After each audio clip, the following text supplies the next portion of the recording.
Always a pleasure to see an officer of the law. I mean, officers.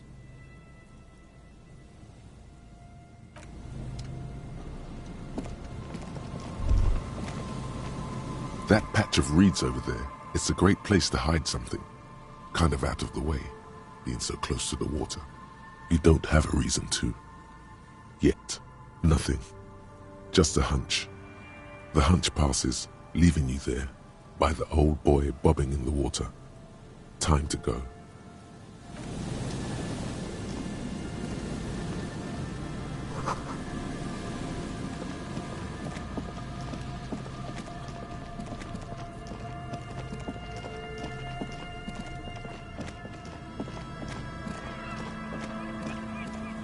There's a trap in the reeds at your feet.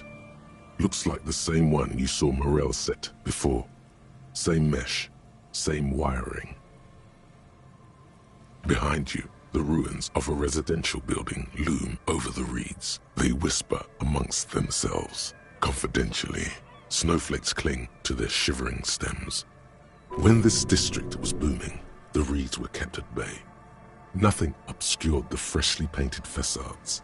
Nowhere for drunks and adventurous teenagers to hide. Now only the wind blows. Locusts are crawling around in the trap, confused but uneaten. You see no carnivorous reed phasmid gorging on them. Big surprise.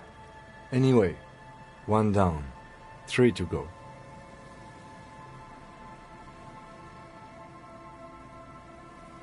No, you weren't. Behind you, the ruins of a residential building loom over the reeds. They whisper amongst themselves, confidentially. When this district was booming, the reeds were kept at bay. Nothing obscured the freshly painted facades. Nowhere for drunks and adventurous teenagers to hide. Now only the wind blows.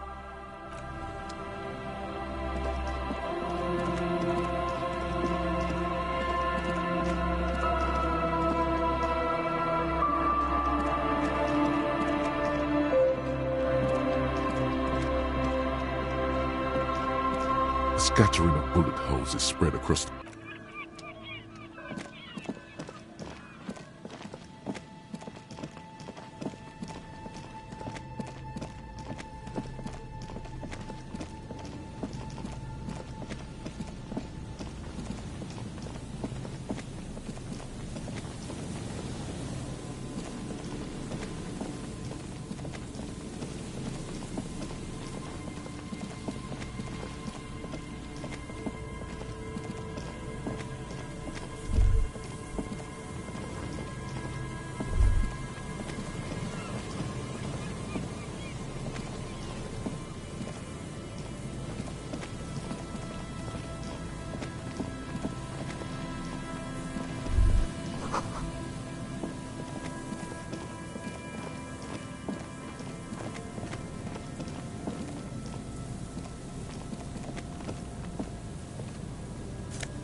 The smell, it's awful and familiar.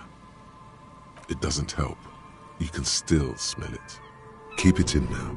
Don't overreact. Breathe. Don't you recognize it? That hideous pungency, that faintly cloying sweetness. Only death smells like that. Something cold wakes in the pit of your stomach. Fear. The lieutenant has already brought a handkerchief to his nose. Eyes up, detective. Something's not right here.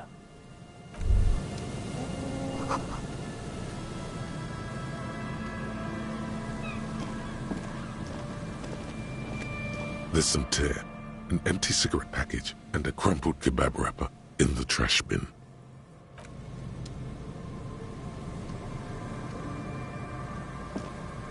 A man lies on the boardwalk, his limbs bent and neck turned at an unnatural angle.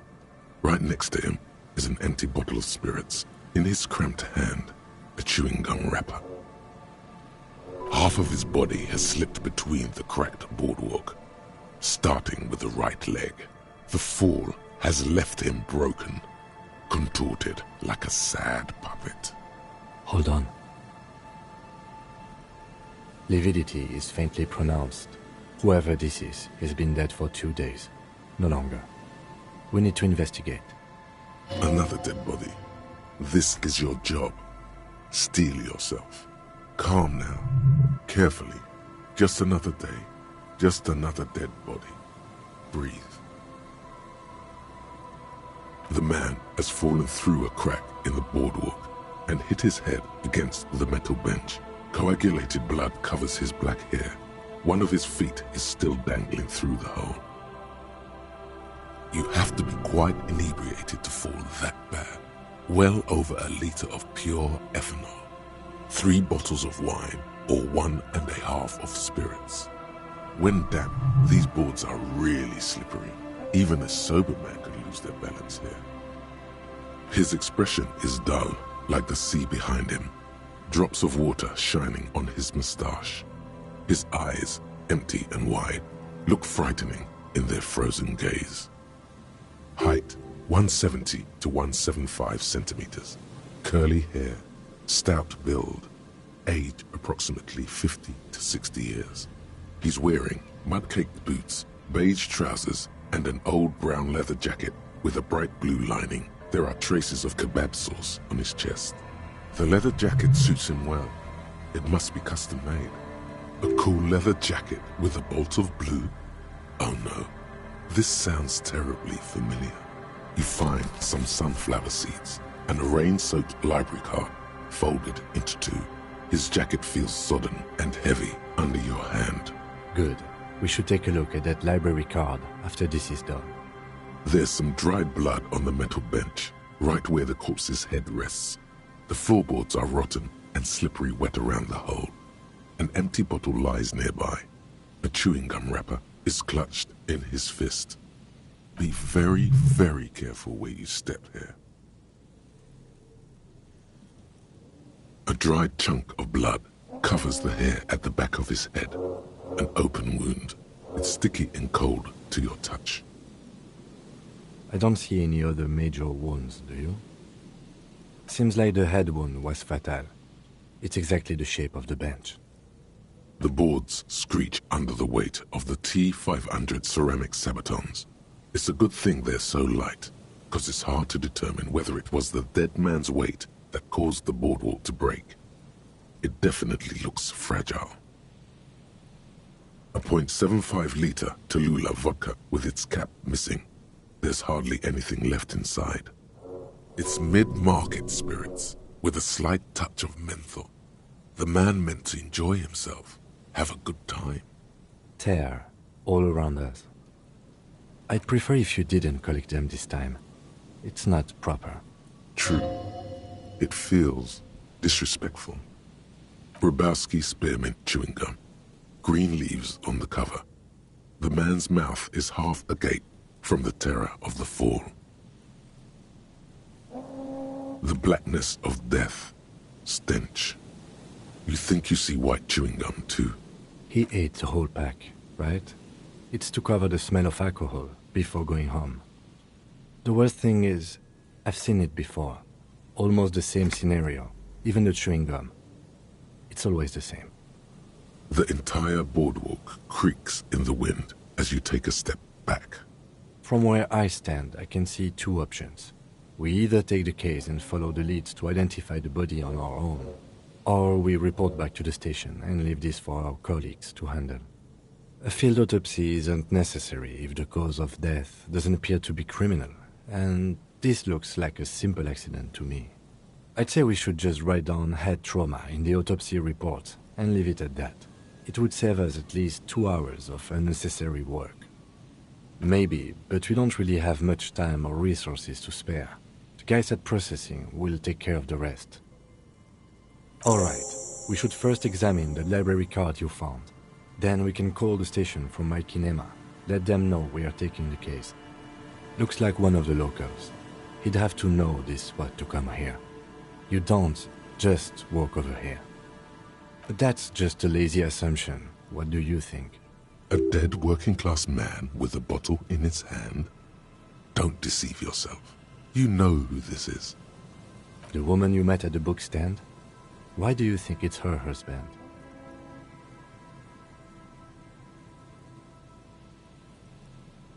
I can't see a book. So he took the book to the library, then came back and thought, I'll have one. Just one drink. I have my cool jacket on. I took the book to the library. I've earned it. The view from the lookout is beautiful. Damn it. He is definitely someone's husband. Death by misadventure. He slipped and fell through the boardwalk. A truly unfortunate accident. If it wouldn't have been for that bench, he'd be alive. Oh yes. Some symptoms of acute alcohol poisoning could have definitely played a role here. Severe confusion, respiratory depression, unpredictable behavior. But I think that death arrived through head trauma, not liver failure. No, I don't see anything that points in that direction. For now, let's treat this case as a simple, albeit sad, accident, unrelated to the murder case. Yes, but what if there's a killer on the loose? 2 suspicious deaths in such a short time frame. A sequence killer? There's nothing that connects those 2 bodies. This is a completely different case, an accident. It's possible, but let's take it step by step. We still haven't identified the man. What about it? The deceased ate some kebab. It's probably from a nearby place, maybe in the parks. They'll seal this place off after the news reaches the coalition officials. I doubt that they have enough resources to actually repair the boardwalk. Not that sealing it off would keep anyone away. All it does is keep the city council's hands clean. It does seem to be a pretty straightforward misadventure, although there's still a question of identifying the body.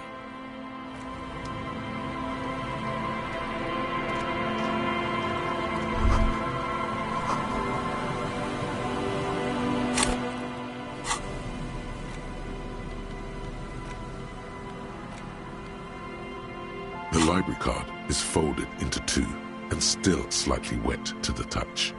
The front side reads, Central Jamrock Public Library Card, issued to Billy Mejean, expires July 53. Whoever owns this card is an avid reader. You find a list of books written in blue pencil. Radio thriller. Stand a little less between me and the sun. The last one in the list is The Glinting Curve by M. Theobald.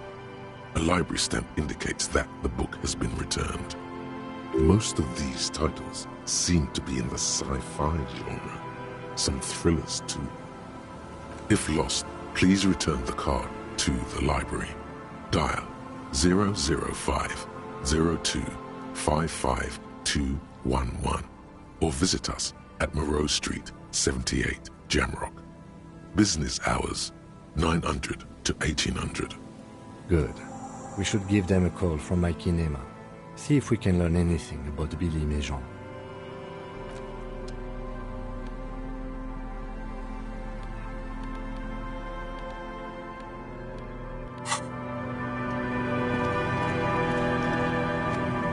There's some tear, an empty cigarette package, and a crumpled kebab wrapper in the trash bin. 2 empty bottles of Tallulah vodka and a can of black potent porter is all you find.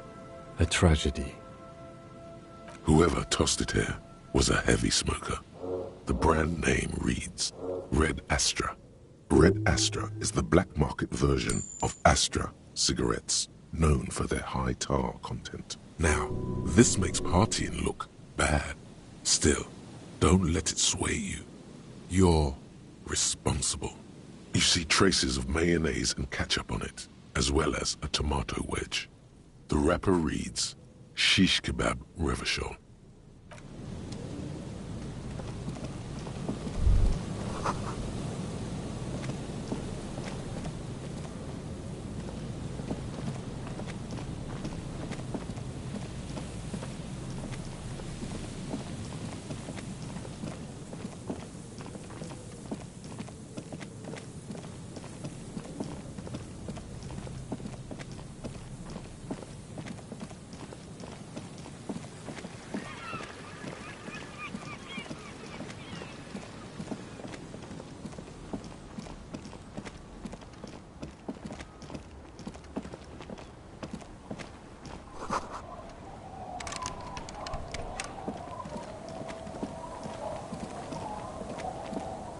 The old woman still sits in her chair, continuing with her chores.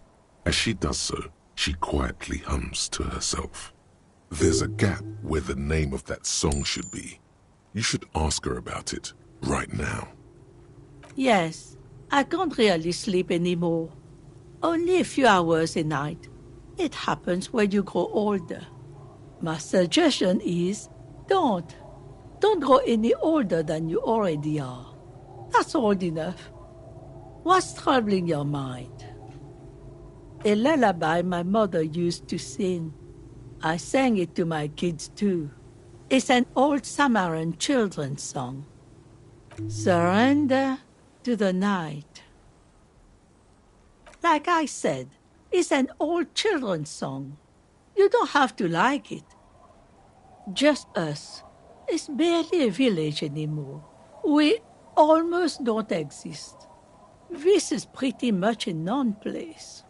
A gap. A blank spot on the map. Just a cluster of nameless shacks on a nameless street. Over there, you can find more of the same. Shacks and trees growing wild.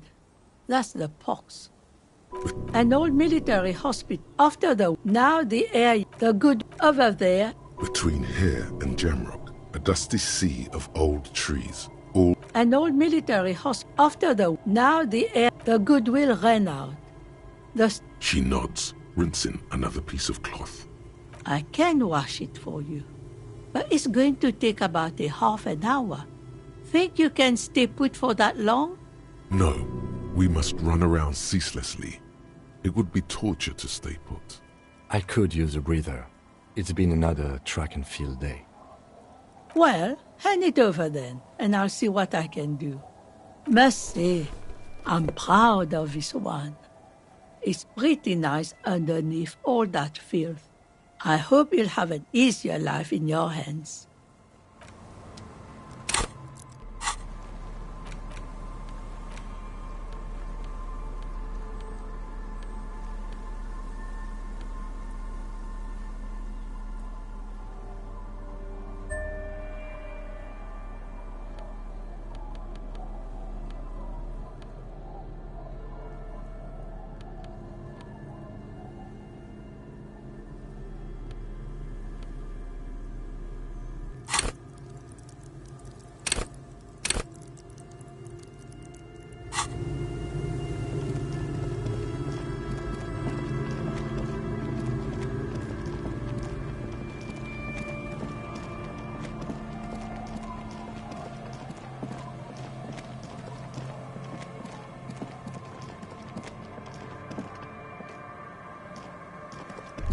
A familiar apparatus lies among the reeds, another one of Morel's traps, weighed down by stones to keep it in place. The reeds bend forlornly toward the sand. Some tufts have been crushed. The broken stalks seem like a rebuke. The sound of the city hums in the east.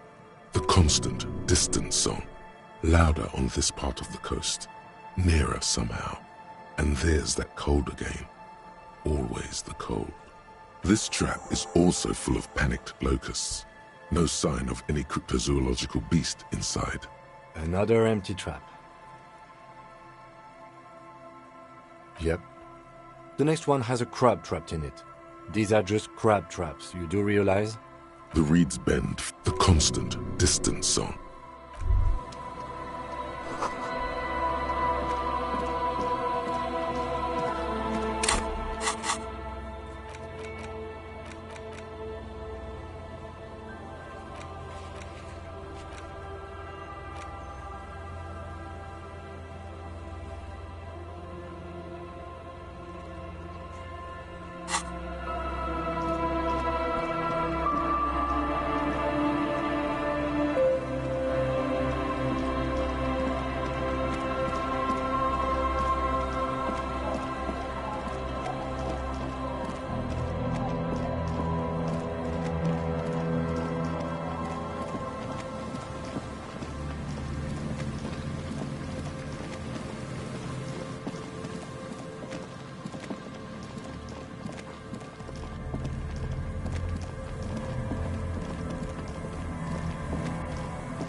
This trap's not too hard to spot once you know what to look for.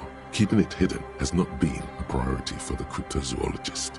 The reeds sway in the coastal breeze. They seem to be waiting for something. The wind picks up here, near the cape's end, surrounding the narrow strip of land from 3 cardinal directions. It's cold for this time of year. Nothing but locusts in this trap as well. Definitely no cryptozoological monstrosity. Empty as all of them. One more of these and we are done. No, I'm fine. I didn't mean to complain, it's just...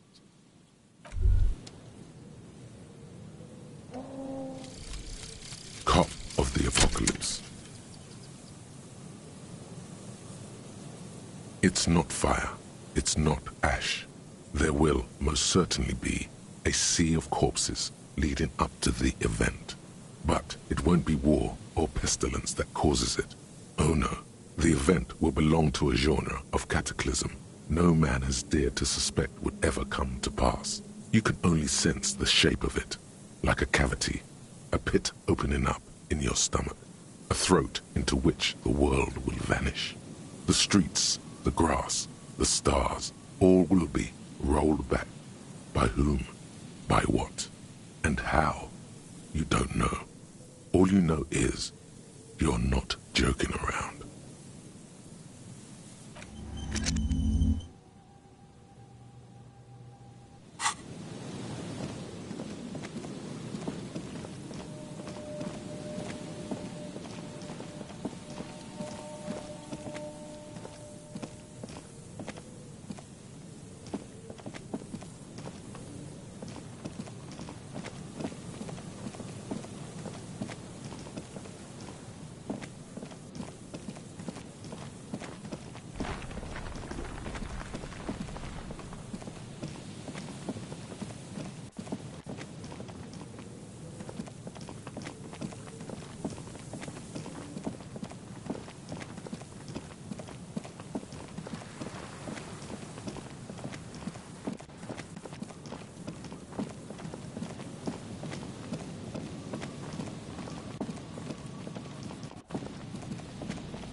This is the last of the traps, the one Morel just set. Checking it over, he said, is just a technicality. The reeds hiss and shake in the darkness that has settled over the abandoned camp. It's good the cryptozoologists left. This isn't a very cozy place to stay night after night. The later it gets, the colder. Remnants of the camp can still be seen in the sand. The fire that's gone out. You feel strange, somehow. The trap feels light and silent as you pick it up. Something is different here. No locusts. Your voice echoes on the coast, carried by a gust of cold wind. Well, the bait worked on something. This doesn't mean it was a reed monster, though. Unless you see one in there, I just see an empty trap. Right. Anyway, that's for the cryptozoologists to figure out now. We are not cryptozoologists. We are cops.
Inside, you see a set of steering levers, a radio microphone, a pull-out... This is Precinct 57. How may I assist you?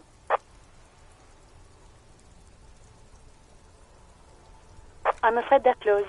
It says here that the library is open from 10 a.m. to 6 p.m. We should try again during business hours. Anything else, Detective? One moment. Can you please describe the body? Age, sex, cause of death? We suspect he might have been inebriated when he fell. There were bottles all around him, and traces of vomit on his shirt. Any signs of violence? A sequence killer. Are you suggesting that this might be connected to the case you're working on? No, we are not. There is no evidence to suggest that this man was connected to the lynching, or that we are dealing with a sequence killer here. It looked like a simple accident to me, Alice. No field autopsy necessary. No field autopsy necessary. What about his belongings? Did you examine his clothes? Any information on the library card? Good. You have a lead. Do you and Lieutenant Kitsuragi want to take the case, or should I assign it to someone else? I have assigned the case to Lieutenant Kitsuragi. Please follow up on this library lead to identify the man. We'll send someone to take the body to the morgue. That's all for now. Thank you for reporting in. Is there anything else I can do for you? 57th, over and out. In the cabin, you see a set of steering levers.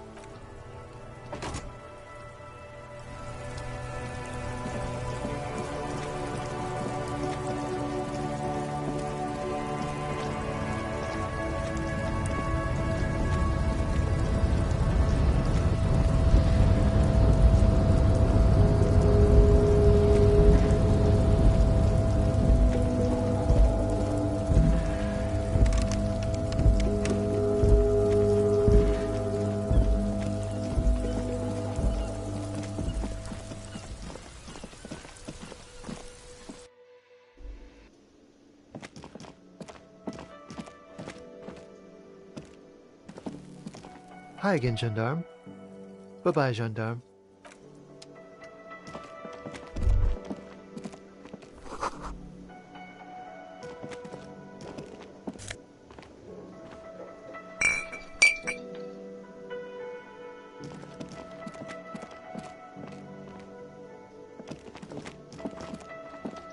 Can I help you?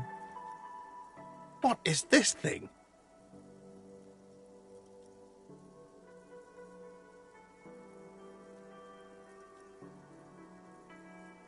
Cool. Okay.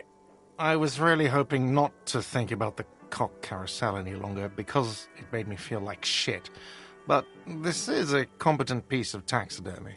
I can fix it to the plaque and have a new bird in the establishment, I guess. So, I don't know. Thank you. I'm gonna go with thank you. This was mostly about the fucking cardio. Massive cardio here. You'll live till 90. Or you get a heart attack from running. I feel good about our work here today. It's all about the little things, like bringing people random stuffed animals. Got the 20 real? Then why are you wasting my...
Medicinal purposes of the Pearl.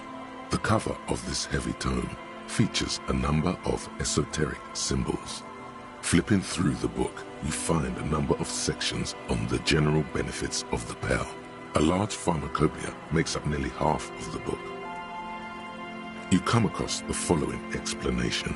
While modern pharmacopoeia are continually updated by so-called experts based on the results of clinical trials, readers will find assembled here the timeless wisdom relied upon by generations of traditional Seolite medicine practitioners, Mesk mystics, and Ilmaran folk doctors.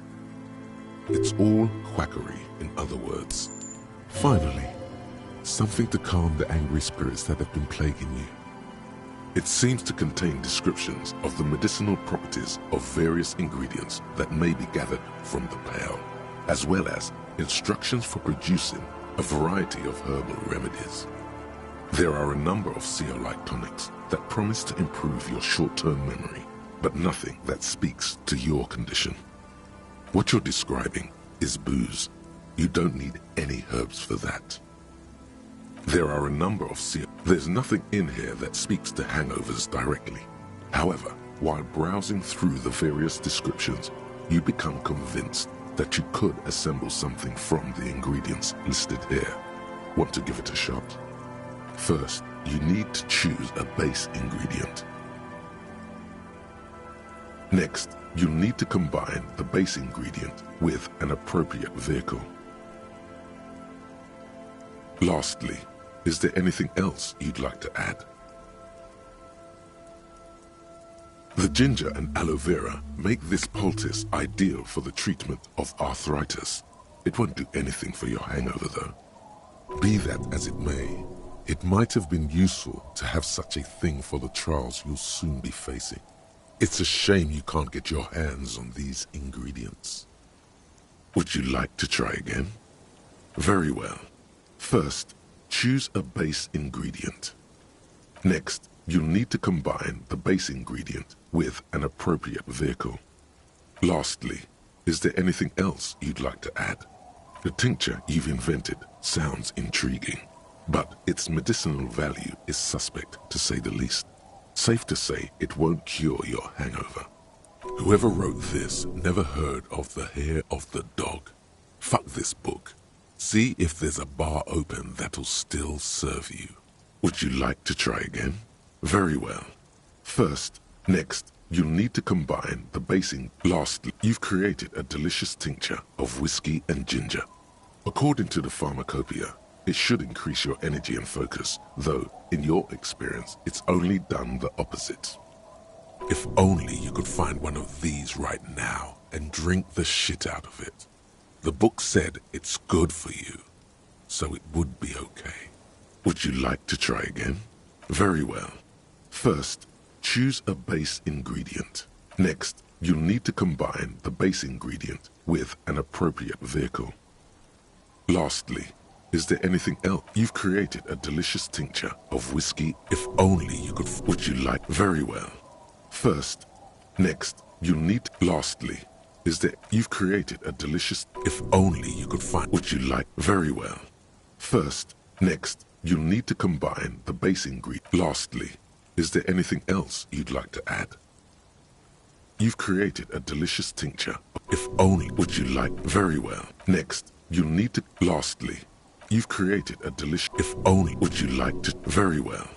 Next, you'll need to combine the base. Lastly, is there anything else? You've created a delicious. If only. Would you like? Very well. First, choose a base ingredient.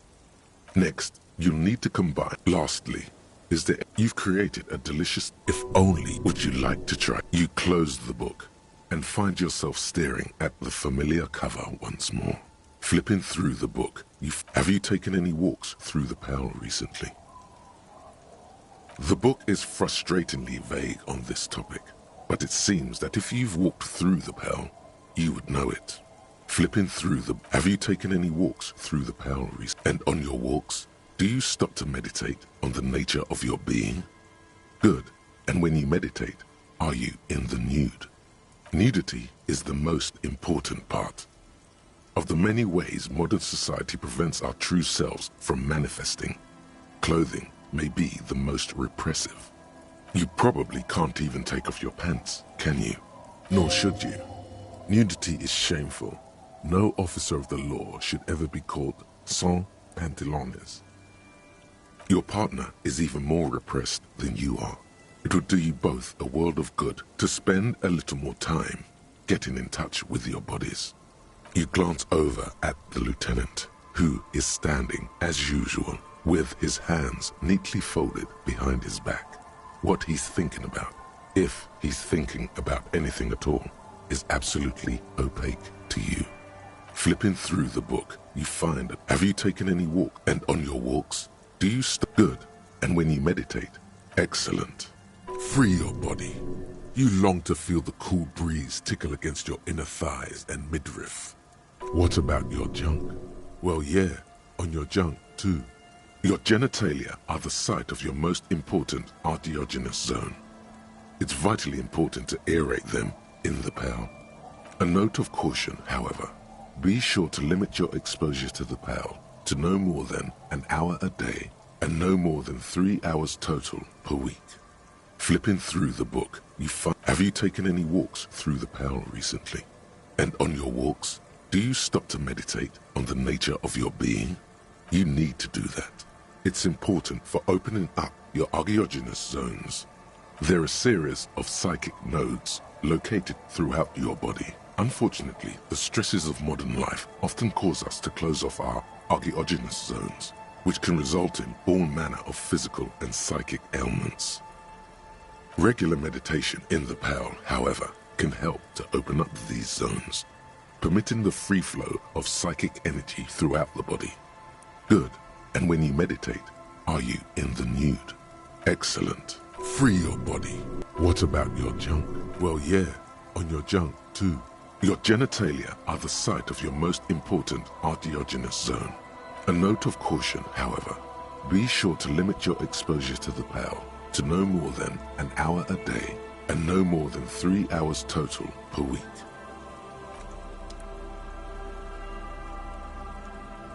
The Greatest Innocence by João Paulo Salomão Lopes de Fuego. The book is large and heavy. Browsing through the various chapters, you try your best to understand the ceaseless overflow, the sprawl of names, dates, places, events historical. Most of it ends up as a twisted mass of facts inside your brain. You can do it. It'll be worth it. There's something here. Your educational survey is done. Did you catch any of that? No. Oh well, it's pop quiz time. Let's see what you've learned. This might take a few minutes. You ready? Disappointing. You'll never get anywhere with that attitude. Browsing through the various chapters, you can do it. It'll be worth it. Your educational survey is done.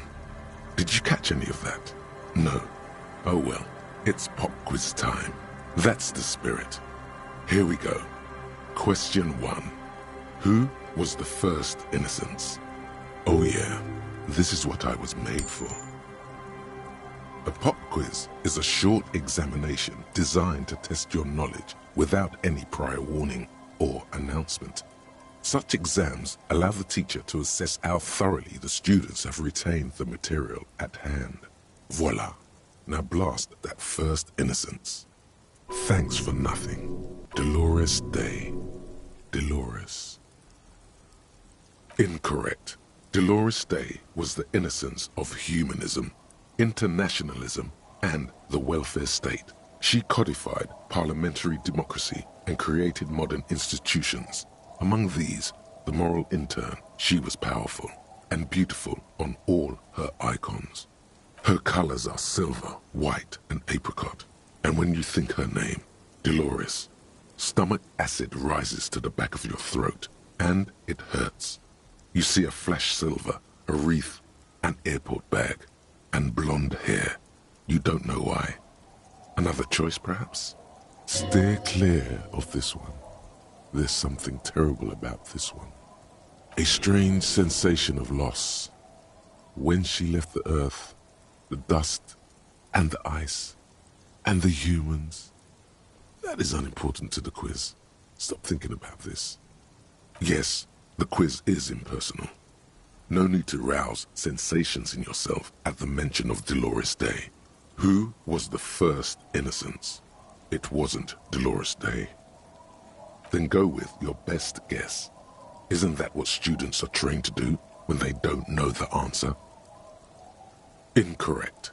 Solar was anointed during the previous century and even lived to see the current one. She was an urban planner who spoke her mind and largely left history to its own devices, encouraging people to excel on their own rather than prescribing to a deified model of history. She is often called an anti-innocence. Solar resigned after an assassination attempt by a Yugo nationalist who blamed her for not taking the side of the left during the turn-of-the-century revolutions. Innocences don't usually resign. Care to try again? Correct. Nothing much is known about him. It's not even clear that he was a he, but Franco Negro presumed as such and called him Pius. He's depicted as a young man with molten gold pouring out of his mouth. All he spoke was gold. It's said he invented God and equality of men before God. He also introduced the gold standard as a way for measuring people's love for Aurum. As the first innocence, he declared that there should be more of those like him. It is presumed his disciples were the beginning of the Holy Party, the founding party. Question 2. Who was the strongest innocence? Easy. Everybody knows the answer to this. You, me, anybody.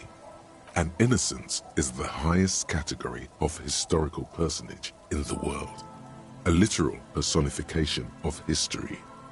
Traditionally, an innocence, when anointed, assumes supreme rule over the Occident or the known world in general, at least the parts that matter.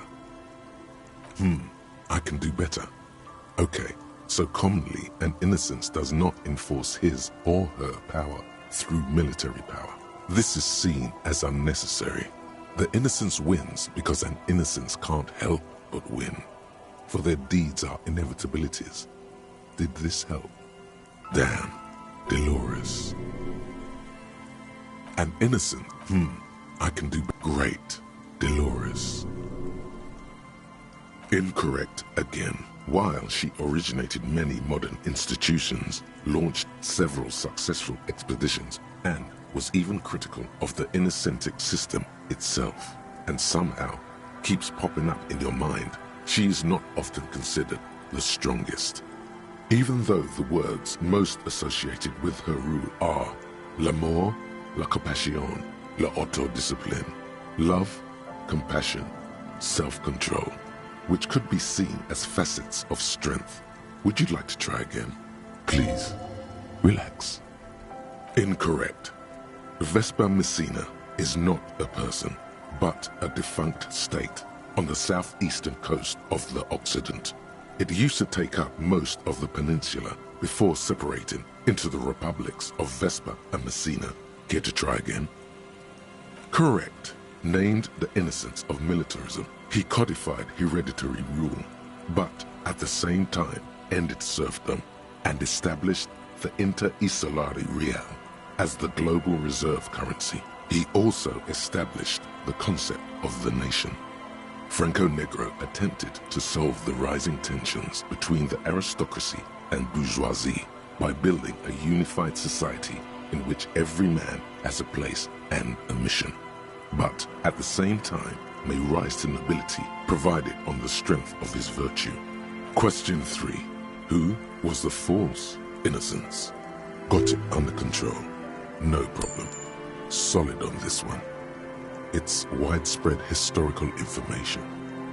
Yes, there exists a group called the Founding Party, known as the Holy Party, during the time of the Pericarnacian. This, the world's oldest international organization, spends its time in search of either the re-emergence of the innocents or new members. There seems to be a mix-up with the sources. It's not my fault. At least it clearly wasn't Dolores Day. She wouldn't be false. She's beautiful. No, stop thinking it. I said it wasn't her. She was true. Correct. There have been a number of counter or false innocences. Some assumed to have innocentic qualities. Some who just thought so themselves. Occasionally, they have the support of a faction inside the ecclesiastic organization, and accusations of foul play have arisen. The most famous and important of these was Erdinand Pasternak. He was into torture, despotism, hymns, cannons, and world conquest, but got defeated and humiliated by Stepan the Despicable of Kedra. Final stretch. You've come so far and learned so much. This is the most important one. Question 4. Who was the greatest innocence? The most important of them all. The most precious to humankind. I've got it, honest.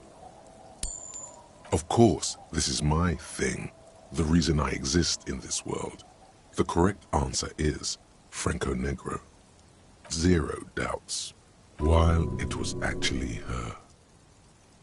Incorrect.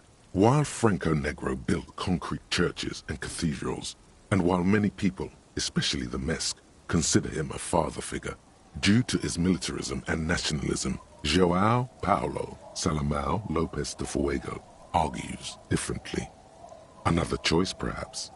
Oh yes, militarism and nationalism. My bad. Incorrect. He was a violent bastard, out to torture, maim, and kill whoever stood in his way. He was also a false innocence, disqualifying him from being the greatest and most important, and most precious to humankind. Would you like to try again? Correct. The Mesk might see Franco Negro as the father of nations, but as of this century, there's been a great shift in attitude. Dolores Day has become widely regarded as the greatest innocence, a most radical change to the whole fabric of the world. Everything from inter-esolary travel to the connected world to 3 consecutive scientific revolutions can be traced back to her. Every decade that passes, she seems less human somehow, and more beautiful, and more beautiful, and more beautiful. Congratulations on finishing the test. The results and your subsequent grade have been calculated. You get an F for failure. Ha ha ha. You would have done better if you just left Dolores Day for the end. Dial the Dolores Day down a bit. What's going on with you? Okay. You are shouting at an inanimate object, like a real weirdo. No wonder you seem to have trouble with the right answers. Browsing through, you can do it. Your educational survey is done. Did you catch any of that? It seems rather unfair to try again after you already know the answers. But sure, if this makes you feel better, here we go again. Question 1. Who was the first innocence? Oh yeah, this is what I was made for. Correct. As the first innocence. Question 2. Who was the strongest innocence? Easy. Everybody knows the answer to this. You, me, anybody. Correct. Named the innocence of militarism. He codified hereditary rule, but at the same time ended serfdom and established the inter-isolari real. Franco Negro. Question 3. Who was the false innocence? Got it under control. No problem. Solid on this one. It's widespread historical information. Incorrect. Kedra is a large nation in the mid-northern area of the Muwindi Isola, north of the Occident, between the Ilmarin mountain range and the Pacific Mare Interregnum. Care to try again? Incorrect. Stepan the Despicable, regent of Kedra, was a ruler who conquered the known world during the Kedriatic conquest, instead of the despotic Erdinand Pasternak. Would you try again? Correct. The most final I've got it, honest. Correct.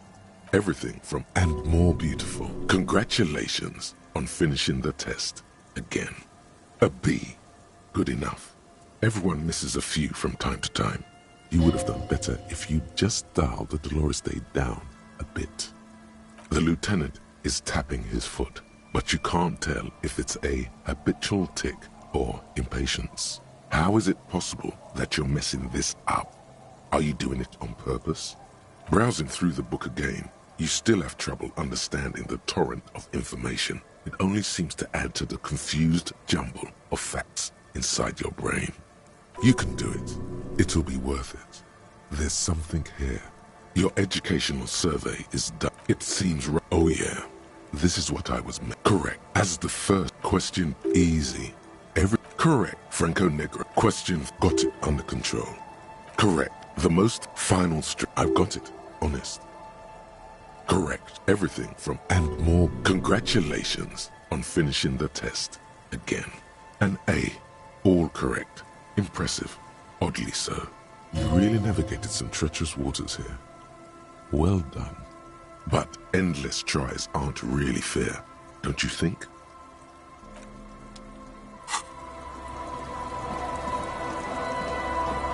It's getting late, and it's raining. Time to call it a day. Good night, officer. We'll meet in front of the shack in the morning.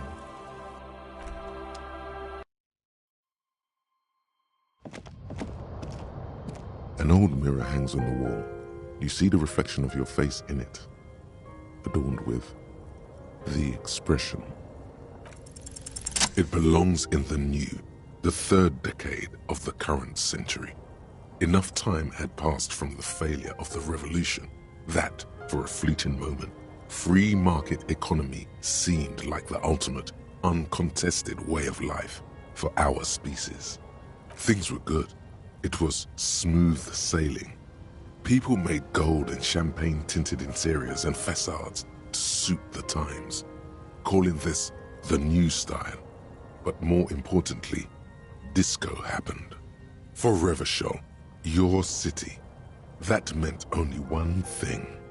Guillaume Lamillion, out of the dazzling swirl of disco music, in an open-air boîte de nuit somewhere in Revachol West. Guillaume's blonde mane appeared on the screen. He sang some bullshit. Then he made the expression. The click is used to spur on a horse. It also features heavily in Guillaume Lamillion's regional mega hit, Don't Worry, Your Pretty Little Head. Sometimes you like to add finger pistols to the mix, because unlike Guillaume Lamillion, you are a police officer. It's your nifty little way to say, I'm armed and dangerous. Everyone loved it. Maybe you thought some of the stardust would rub off on you. Maybe it did. Either way, it's all gone now. Only the grimace remains. There is a vast ocean of time between right now and the expression. Looking good on you, or anyone. 2 decades, if the calendar is to be trusted. Humanity has run aground in that time. It's a different world now. The expression is a relic. You have some understanding of the near history of disco, plus the trivia you've picked up along the way. Episodic memory, however, remains in the dark. It may never return. You should prepare yourself for that. It doesn't have to be. You can swoon over Guillaume and his champagne-corked smile whenever you want to. Maybe some of the stardust will return.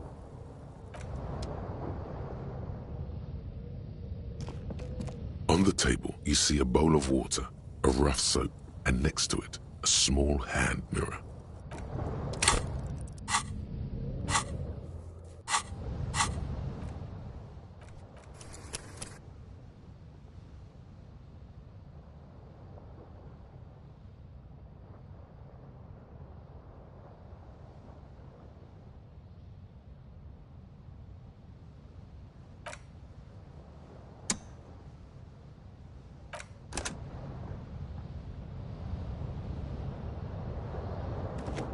The bed is comforting, if a bit run down.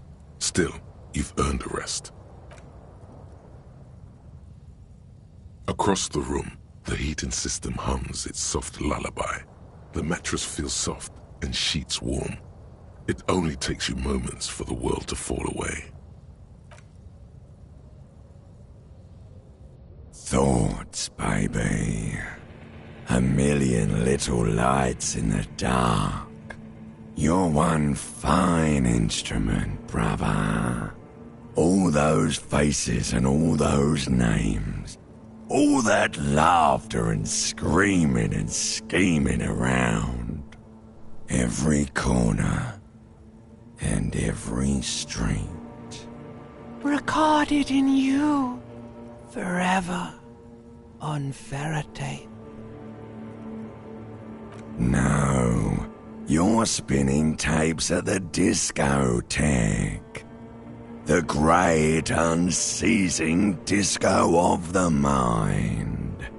The flash, the bang, the endless learning experience.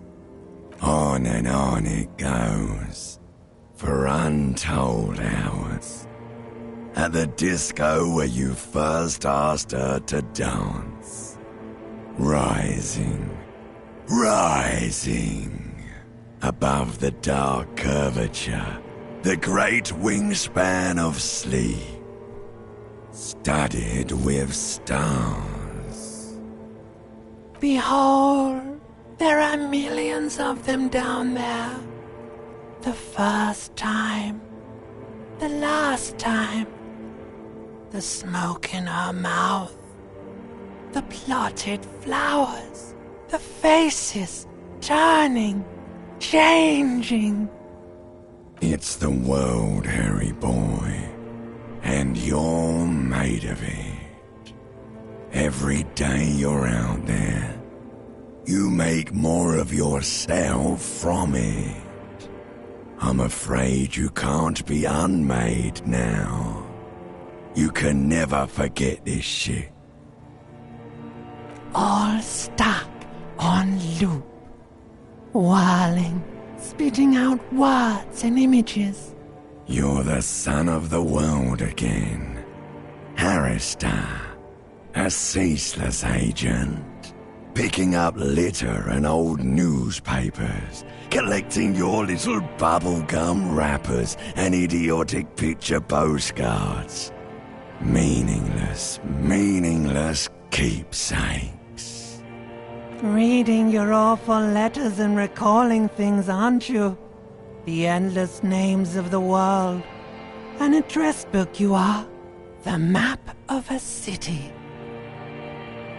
You'll go insane if you keep going like this. One more day, and you'll be in the loony bin. I just know you will. And for what, brother man? For the money, baby. For Revacol. Always and only Revacol. Solving your little crossword puzzles. Doing your tasks. Crossing names off lists. Trying to become some sort of world detector. It won't make it okay. It won't put smoke back in her mouth. There he goes again. He's a real political animal, our Harry. He still doesn't see that it's the world changing around him. He's got no idea what he's in for. 'Cause only love can break your heart. Beep, beep, beep! The alarm is ringing, Harry! The disco circus goes on and on! You barely slept 3 hours last night! Do it for the wind.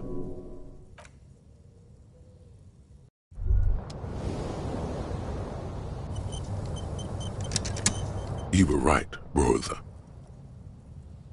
Back there, in your sleep, all the weak-willed delinquents, dilly-dalliers, foreign moneylenders, insane anarchists, and yes, the woemen. They've run this place to ruin. But you did. Not with words, but you did, brother. No, brother. Forget about your gut. We've got much more pressing matters to focus on. It's time to turn back time. I will send you back to the time when the sun had not yet vanished, when it was still setting into the sea. The time of the suzerain, the time when love was still possible. To go back with the knowledge and the experience you now have, and to do it all over. Do it richtig this time. Protect the suzerainty, clean up the city, revive disco music, and get her back. You could save Revachon. You could be the man, brother. No one. Don't ask about her. You fool. Second chances are not about questions. They are about actions. Are you ready to start taking action, brother? There must be others like you. Men who long for the days when words like loyalty and love meant something. People whose yearning for the past is so great they barely live in the present. Those are the men you need to find. Those are the guys who know. Think, maybe you've already met someone like that. Now we're making bank. A man with guts and a memory. I felt it too. He could be a treasure trove of wisdom. Who else? Oh yes, Gary is exactly the kind of guy we want. He knows something. Who else? Bullseye. And that's the vibe we're looking for. Those are the people with answers. Now, there is a man who values the past with passion. And you know how the saying goes. He who clings to the past shapes the future. Measurehead is exactly the kind of man who'd know how to step back into the past. No, not her. She's a woman. Anyone else? 4 is a good number of traditionalists. It's plenty. Let's go see what they know.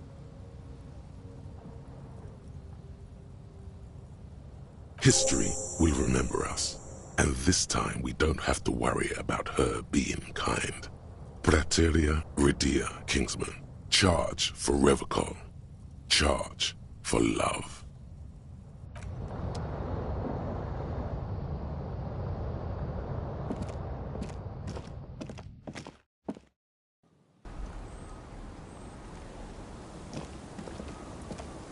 Yes?